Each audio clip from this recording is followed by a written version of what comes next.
ఈ మధ్య యువత పెళ్లి చేసుకోవాలంటే భయపడతారు. ఎందుకంటే ఇప్పటి వరకు చూసిన క్రైమినల్ కేసులన్నీ కూడా హనీమూన్ కేసు కాంచి ఇప్పటి వరకు ఉన్నాయన్నీ కూడా భర్తను చంపే ట్రాప్‌లో అయితా ఉన్నాయి. లవ్ చేసినా హతమార్చి చంపుతా ఉంటారు. అరేంజ్ మ్యారేజ్ చేసుకుంటేనేమో అమ్మాయిని చంపేస్తుంది ఎవరితోటి. సో ఏందంటారు ఇలా ఎందుకు యూత్ ఎటు పోతుందంటారు? అంటే యాక్చువల్‌గా ఇప్పుడున్న జనరేషన్‌కి అందరూ భయపడిపోతున్నారు. బెంగుళూరులో ఉద్యోగాలు చేసే అమ్మాయిలవని, అబ్బాయిలవని, హైదరాబాద్‌లో ఉద్యోగాలు చేసేవాళ్ళవని, అసలు మొత్తం ఎక్కడ చూసినా కూడా పెళ్లి అనగానే ఆళ్ళ మైండ్‌లో ఒక నెగెటివ్ థాట్ వచ్చేసింది. పెళ్లి చేసుకుంటే ఈడు చూత్తాడా? దేనితోన్నా ఉంటాడా? ఇంకో సెటప్ పెట్టుంటాడా? అని అమ్మాయికుంటుంది.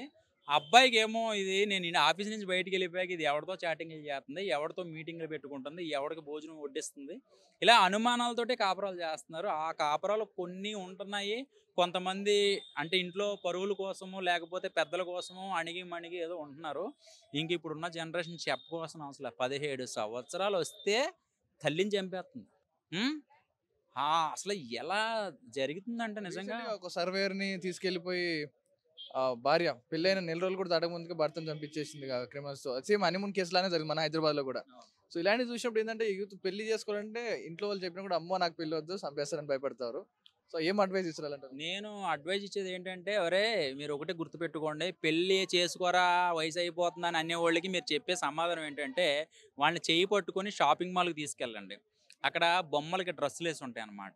ఇగో ఇదే నా పెళ్ళాం అని చూపించండి. ఇంక అంతకన్నా మీరు ఏం చేసేది లేదు. ఎందుకంటే బొమ్మను పెళ్లి చేసుకున్నాను, నేను చేసుకున్నాను అని చెప్పొచ్చు. ఎందుకంటే ఎలా దరిద్రంగా ఉంది. పెళ్లి చేసుకుంటే నమ్మకాలు లేవండి ఈ రోజున. పాతకాలంలో అసలు చచ్చిపోయేదాకా చెయ్యి అసలు అలా పట్టుకుని అలా ఉండేటోళ్ళు. ముసలోళ్ళు అయిపోయాను. 90 సంవత్సరాలు వచ్చినా కూడా ఆ బంధం అలాగే ఉండేది. ఇప్పుడు నమ్మకాలు లేవు. దానికి నేనేం చెప్పడానికి ఏమి లేదు. కానీ ఒకటేంటంటే లవ్ మ్యారేజ్‌లా చూస్తున్నాం ఎలా పడితే అలా ఉంది. లవ్ మ్యారేజ్‌లంటే నమ్మకం లేదు. ఆడెవడో ఫేస్‌బుక్‌లోనో, ఇన్‌స్టాగ్రామ్‌లోనో పరిచయం అయ్యాడు. పోనీ పెళ్లి చేసుకున్నారు, విడిపోయారు అంటే ఒక నమ్మొచ్చు. ఇంట్లో వాళ్ళు సంబంధాలు చూసి పెళ్లి చేస్తుంటేనే చంపేత్తన్నారంటే ఏ రేంజ్‌లో ఉంది. కానీ ఈళ్ళన్నిట్లికి కారణం ఫోను. ఆ ఫోనే లేకపోతే అసలు ఈ చావులుండవు. ఆ ఫోను వల్లే ఈ చావులు, ఇలాంటి క్రైమ్ మెంటాలిటీ వస్తుంది వాళ్ళకి. అంటే ఏంటంటే అండి ఎందుకంటే నిజంగా మీరన్న ఫోన్ అన్నప్పుడు గుర్తొచ్చింది. అప్పటి వరకు కాపురాలు చేస్తున్నారు, పిల్లలు పుడుతున్నారు అంతా బానే ఉంటుంది. సడెన్‌గా గెట్ టుగెదర్ పార్టీలో కలిసినప్పుడు గాని, ఏదో పాత పరిచయాలు అట్లా క్లిక్ అయినప్పుడు ఏదో ఆన్‌లైన్ పరిచయాలకే కట్టుకున్న భర్తను చంపేదాకా వస్తున్నారు. నిజంగా అంత ఇంపాక్ట్ చూపిస్తది సోషల్ మీడియా. సోషల్ మీడియా వల్లే కదా! మెయిన్ ఇన్‌స్టాగ్రామ్ వల్ల చాలా నాశనం అయిపోతున్నారు పిల్లలు. చాలా మంది. ఇప్పుడు మామూలుగా యువత ఏం చేస్తుంది బెట్టింగ్‌లాడుతున్నారు. వీళ్ళు రూ. 1,00,000 పెడుతున్నారు.